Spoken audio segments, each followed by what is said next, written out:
नमस्ते दोस्तों। आज हम बात करेंगे भारत के उस परमाणु सफर की जिसने हमें एक न्यूक्लियर महाशक्ति बनाया।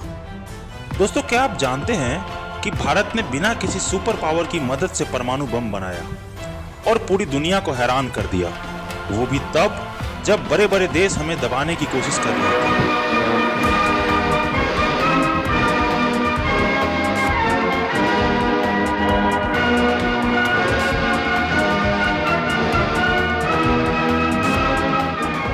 जिसके पास ना तो ज्यादा पैसे थे न टेक्नोलॉजी थी, फिर भी उसने परमाणु ताकत का झंडा गाड़ दिया। ये कहानी है साहस की, विज्ञान की और हमारे आत्मनिर्भरता की। आज हम जानेंगे कैसे भारत ने होमी भाभा के सपनों से शुरू करके पोखरान के धमाके तक का सफर तय किया और आज आईएनएस अरिहंत से लेकर 100 गीगावाट तक के न्यूक्लियर एनर्जी के सपने देख रहा है। तो दोस्तों, अगर आपको ऐसी वीडियो अच्छी लगती है तो हमारे चैनल को लाइक करें, चैनल को सब्सक्राइब करें और बेल आइकन दबाना ना भूलें। और चलो इस परमाणु यात्रा को शुरू से समझते हैं। दोस्तों, हमारी कहानी शुरू होती है 15 अगस्त 1947 से, जब भारत ने 200 साल के ब्रिटिश गुलामी की जंजीरें तोड़ दी। दिल्ली के लाल किले पर तिरंगा फहराया गया। लेकिन दोस्तों, ये आज़ादी की सिर्फ शुरुआत थी। भारत एक गरीब, बंटवारे से जख्मी देश था। 10 से 12 मिलियन लोग शरणार्थी बने और कश्मीर का विवाद शुरू हो चुका था। जवाहरलाल नेहरू का सपना था एक ऐसे भारत जो विज्ञान और तकनीक में दुनिया का नेतृत्व करे। उस वक्त दुनिया में परमाणु हथियार की होड़ थी। 1945 में अमेरिका ने हिरोशिमा और नागासाकी पर परमाणु बम गिराए। सोवियत संघ ने 1949 में, ब्रिटेन ने 1952 में और फ्रांस में 1960 में परमाणु शक्तियां बन चुके थे। लेकिन भारत के सामने सवाल था, क्या हम इस रेस में शामिल हों? और यहाँ कहानी में एंट्री होती है एक ऐसे शख्स की जिन्हें कहा जाता है भारतीय परमाणु कार्यक्रम के पितामह, डॉक्टर होमी जहांगीर भाभा। कैम्ब्रिज से पढ़े लिखे भौतिक शास्त्री जिन्होंने 1945 में Tata institute of fundamental research TIFR की स्थापना की। उनका विजन था परमाणु शक्ति का इस्तेमाल शांति और विकास के लिए करना, जैसे बिजली, मेडिकल रिसर्च में और कृषि में क्रांति लाने के लिए। 1948 में भाभा ने परमाणु ऊर्जा आयोग AEC की स्थापना की, जिसे पंडित जवाहरलाल नेहरू का पूरा समर्थन मिला। 1954 में भाभा परमाणु अनुसंधान केंद्र BARC, Bhabha atomic research centre की स्थापना हुई, जो भारत का लॉस एलामोस बना। 1956 में भारत ने अपना पहला परमाणु रिएक्टर अप्सरा शुरू किया, जो एशिया का पहला स्वदेशी रिएक्टर था। लेकिन दोस्तों, 1962 का भारत चीन युद्ध भारत के लिए एक बड़ा झटका था। हमारी सेना ने बहादुरी दिखाई, लेकिन हमें हार का सामना करना पड़ा और हमें सिखा कि हमें अपनी रक्षा को और मजबूत करना होगा। और फिर 1964 में चीन ने अपना पहला परमाणु परीक्षण किया। सोचिए दोस्तों, हमारा पड़ोसी परमाणु शक्ति देश था। भारत के सामने सवाल था, क्या हम चुप रहें या अपनी सुरक्षा के लिए कदम उठाएं? भाभा ने परमाणु हथियारों की रिसर्च शुरू की, लेकिन उनका सपना था एक शांतिपूर्ण और आत्मनिर्भर भारत। लेकिन त्रासदी ने दस्तक दी। 1966 में भाभा की एक विमान दुर्घटना में मौत हो गई। क्या ये सिर्फ हादसा था या कुछ और? ये आज भी रहस्य है। लेकिन भाभा का सपना जिंदा था। भाभा की मृत्यु के बाद कमान संभाली डॉक्टर विक्रम साराभाई और डॉक्टर राजा रमन्ना ने। BARC में वैज्ञानिकों ने दिन रात काम शुरू कर दिया, लेकिन रास्ता आसान नहीं था। पश्चिमी देश भारत को परमाणु तकनीक देने से इनकार कर रहे थे। कनाडा ने CIRUS रिएक्टर के लिए प्लूटोनियम दिया, लेकिन शर्त थी इसका इस्तेमाल सिर्फ शांतिपूर्ण होगा। भारत ने कहा, ठीक है, हम खुद बनाएंगे। 1971 का भारत पाकिस्तान युद्ध भारत के लिए एक टर्निंग पॉइंट था। बांग्लादेश की आज़ादी के बाद भारत ने अपनी सैन्य ताकत दिखाई, लेकिन अमेरिका ने USS एंटरप्राइज को बंगाल की खाड़ी में भेजा, जो एक परमाणु सशस्त्र युद्धपोत था। भारत को समझ आ गया, परमाणु शक्ति के बिना हमारी सुरक्षा अधूरी है। 1972 को इंदिरा गांधी ने परमाणु परीक्षण की मंजूरी दी। कोड नेम था स्माइलिंग बुद्धा। क्यों? क्योंकि भारत दुनिया को बताना चाह रहा था कि हम शांति के प्रतीक हैं। 18 मई 1974 को सुबह 8:05 राजस्थान के पोखरान के रेगिस्तान में भारत ने अपना पहला परमाणु परीक्षण किया। इम्प्लोजन टाइप फिशन बम की ताकत थी 6 से 8 किलोटन, जो हिरोशिमा बम की ताकत की लगभग आधी थी। इस ऑपरेशन को इतना गोपनीय रखा गया कि CIA को भनक तक नहीं मिली। दोस्तों, CIA अमेरिका की खुफिया एजेंसी है। वैज्ञानिक सैन्य वर्दी में काम कर रहे थे। Doctor Raja Ramanna, doctor PK Iyengar और डॉक्टर होमी सेठना ने इस मिशन को लीड किया। जब बम फटा तो 80 से 100 मीटर का गड्ढा बन गया। सोचिए दोस्तों, पूरी दुनिया हैरान। इंदिरा गांधी ने कहा, ये शांतिपूर्ण परीक्षण है, लेकिन संदेश साफ था, भारत अब कमजोर नहीं।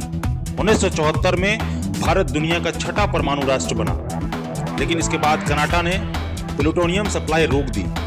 NSG यानी कि न्यूक्लियर सप्लायर ग्रुप बना, जिसका मकसद था भारत को रोकना, लेकिन भारत ने हार नहीं मानी। 74 के बाद भारत पर प्रतिबंधों का दौर शुरू हुआ। कनाडा, अमेरिका और अन्य देश ने तकनीक और आर्थिक मदद रोक दी, लेकिन भारत ने स्वदेशी तकनीक पर भरोसा किया। 1983 में integrated guided missile development programme शुरू हुआ, जिसके पीछे डॉक्टर APJ अब्दुल कलाम थे। अग्नि और पृथ्वी मिसाइल ने भारत की रक्षा को नई ताकत दी। 1990 के दशक में हालत और जटिल हो गए। पाकिस्तान ने अपनी मिसाइल तकनीकी का प्रदर्शन किया और खबरें थी कि वो परमाणु हथियार विकसित कर रहा है। 1995 में CTBT यानी कि कॉम्प्रिहेंसिव टेस्ट बैन ट्रीटी लाया गया, जिस पर हस्ताक्षर करने का दबाव था, लेकिन भारत ने मना कर दिया क्योंकि ये हमारी संप्रभुता पर हमला था। अगर हम CTBT पर साइन कर लिए होते तो शायद आज हम परमाणु संपन्न राष्ट्र ना होते। 1996 में अटल बिहारी वाजपेयी की सरकार ने परमाणु परीक्षण की योजना बनाई, लेकिन उनकी सरकार मात्र 13 दिनों में गिर गई। फिर 1998 में वाजपेयी जी दोबारा सत्ता में आए और उन्होंने एक ऐतिहासिक फैसला लिया। कोडनेम था ऑपरेशन शक्ति। इस मिशन के पीछे डॉक्टर APJ अब्दुल कलाम, जो उस वक्त DRDO के प्रमुख थे, और डॉक्टर R चिदम्बरम, जो उस समय BARC के डायरेक्टर थे, भाभा एटॉमिक रिसर्च सेंटर के। लक्ष्य था थर्मोन्यूक्लियर हथियार यानी हाइड्रोजन बम की तकनीक हासिल करना। मिशन इतना गोपनीय था कि वैज्ञानिकों को कर्नल और मेजर जैसे कोडनेम दिए गए। सैटेलाइट को चकमा देने के लिए सैन्य अभ्यास करवाया गया। पोखरण की रेत फिर से तैयार थी। भारत दुनिया को एक और जवाब देने वाला था, लेकिन क्या यह मिशन कामयाब हुआ? चलिए देखते हैं आगे। 11 मई 1998 को सुबह 3:45 पोखरण की धरती कांप उठी। 3 परमाणु बमों का एक साथ परीक्षण किया गया।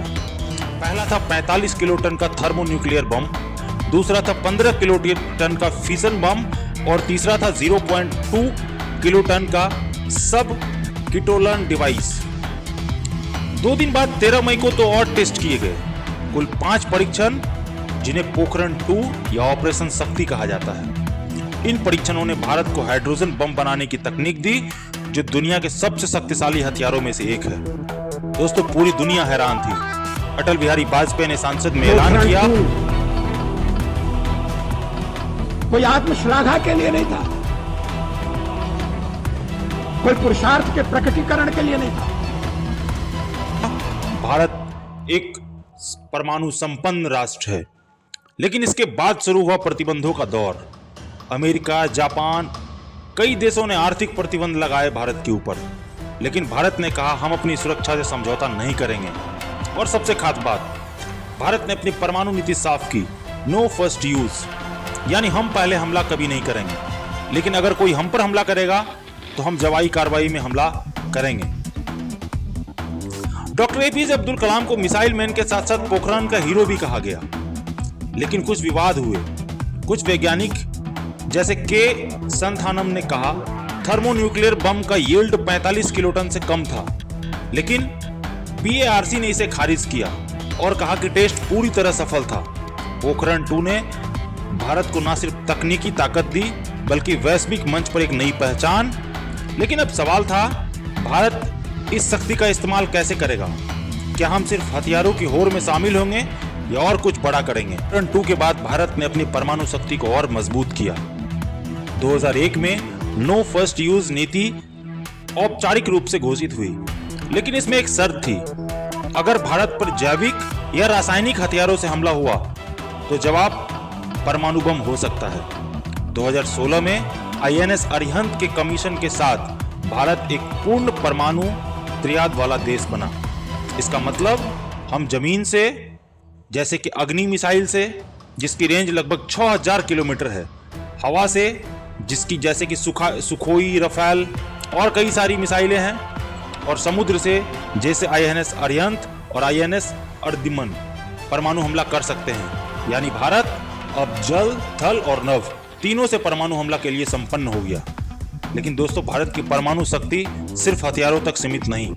हम परमाणु ऊर्जा का इस्तेमाल बिजली, मेडिकल रिसर्च और कृषि के लिए कर रहे हैं। 2025 तक भारत के पास 25 परमाणु रिएक्टर है जो 8,880 मेगावाट बिजली पैदा करती है। कुडनकुलम रिएक्टर जो रूस के साथ मिलकर बनाया गया, दक्षिण भारत को रोशनी दे रहा है और भविष्य में भारत थोरियम आधारित रिएक्टर पर भी काम कर रहा है, क्योंकि हमारे पास दुनिया का 25% थोरियम भंडार, यानी दुनिया का सबसे बड़ा थोरियम भंडार हमारे पास है। भारत ने परमाणु तकनीक से कैंसर के लिए रेडियो आइसोटोप्स बनाए और कृषि में उन्नत बीज विकसित किए, जैसे मूंगफली की ट्रोम्बे किस्म। 2008 में भारत अमेरिका परमाणु समझौता एक मील का पत्थर साबित हुआ, जिसने हमें वैश्विक परमाणु व्यापार में शामिल किया। 2025 में वित्त मंत्री निर्मला सीतारमण ने घोषणा की कि 2047 तक भारत 100 गीगावाट परमाणु ऊर्जा हासिल करेगा। वैश्विक मंच पर भारत एक जिम्मेदार परमाणु राष्ट्र है। हमने CTBT और NPT पर हस्ताक्षर नहीं किए क्योंकि ये भेदभावपूर्ण है, लेकिन हमने जैविक और रासायनिक हथियार संधियों का पालन किया। 2009 तक भारत ने अपने सभी रासायनिक हथियार नष्ट कर दिए। आज भारत NSG में शामिल होने की दिशा में काम कर रहा है और हमारी नीति साफ है, शांति, सहयोग, लेकिन संप्रभुता के साथ कोई समझौता नहीं होगा। तो दोस्तों, ये थी भारत के परमाणु राष्ट्र बनने की महागाथा। एक ऐसी कहानी जो हमें सिखाती है कि इरादा पक्का हो तो कोई भी लक्ष्य असंभव नहीं है। ये कहानी है होमी भाभा की दूरदर्शिता की, राजा रमन्ना के मेहनत की और डॉक्टर APJ अब्दुल कलाम की प्रेरणा की। ये कहानी है इंदिरा गांधी और अटल बिहारी वाजपेयी की हिम्मत की, और सबसे बड़ी बात, ये कहानी 140 करोड़ भारतीयों के गर्व की। अगर आपको ये कहानी पसंद आई तो वीडियो को लाइक करें, अपने दोस्तों के साथ शेयर करें और चैनल को सब्सक्राइब करें। नीचे कमेंट में बताएं भारत के परमाणु कार्यक्रम का कौन सा हिस्सा आपको सबसे ज्यादा प्रेरित करता है। और हाँ, बेल आइकन दबाना ना भूलें ताकि आप हमारे अगले धमाकेदार वीडियो को मिस ना करें। जय हिंद, जय भारत।